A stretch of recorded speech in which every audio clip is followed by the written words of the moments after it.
Hello les amis, donc dans cette vidéo je vais vous présenter en fait le AirPort Time Capsule de Apple. Je vais faire un déballage rapide, donc j'ai ouvert le plastique qui est en dessous. Alors qu'est-ce que le AirPort Time Capsule? Eh bien en fait c'est un disque dur externe qui se connecte en Wi-Fi. En fait il peut sauvegarder, on peut le configurer pour sauvegarder automatiquement toutes les vidéos et toutes les photos des appareils Apple tels que l'iPhone, le MacBook ou l'iPad. En fait, tout se passe, on peut tout configurer pour que tout se passe en fait de façon automatique. Du coup, en fait, on n'a plus de problème d'espace de stockage, puisque en fait toutes les données sont directement envoyées vers le AirPort Time Capsule. Donc moi j'ai acheté un modèle qui fait 2 terabytes, 2 teraoctets en fait. Donc je pense que ça va être suffisant pour pas mal de temps. Je trouve que c'est vachement intéressant, surtout pour les personnes qui font beaucoup de vidéos, puisqu'en fait la vidéo consomme beaucoup de données. Voilà, donc je vais le déballer de suite. Donc c'est une boîte qui est vraiment...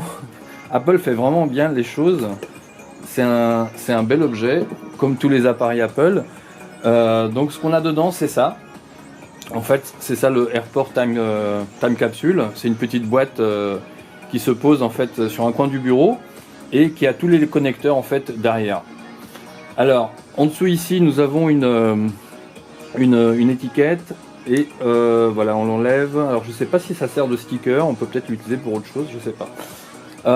Un autre sticker ici qui fait le tour en fait, qui protège l'appareil. Je vais l'enlever également. Hop.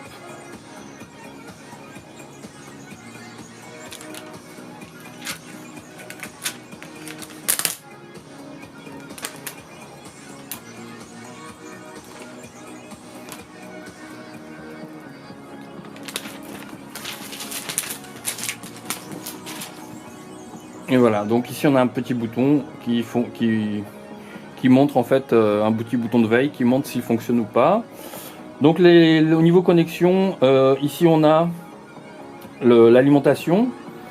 Ça doit être des ports RJ45, donc de type Ethernet. Également un port USB. Je connais pas très bien l'appareil, je l'ai acheté et j'ai pas du tout regardé encore tout ce qu'il faisait, mais ça je sais pas à quoi ça sert, c'est un autre type de connecteur. Voilà, on va découvrir, je découvre en même temps que vous hein, ce qu'il y a à l'intérieur.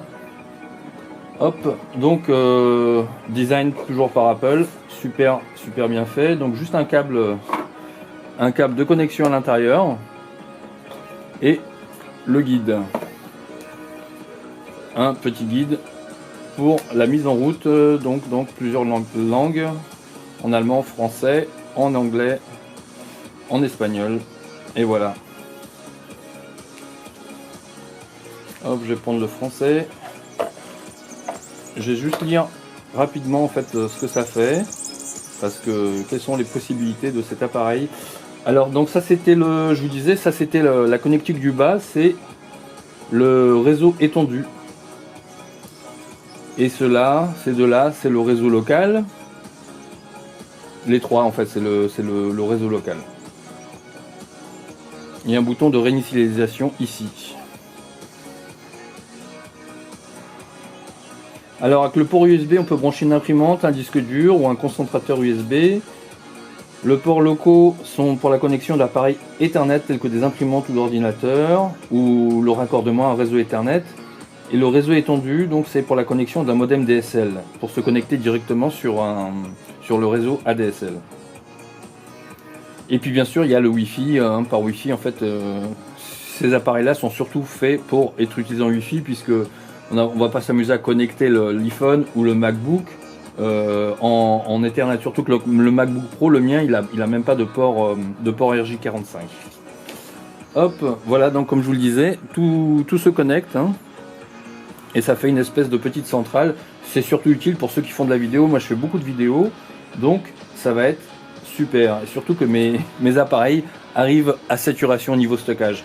Voilà, je referai certainement une autre vidéo qui va vous montrer l'utilisation en fait, et je vous dirai un petit peu mon avis concernant cet appareil. Mais à mon avis, Apple fait toujours bien les choses et ça va être absolument génial.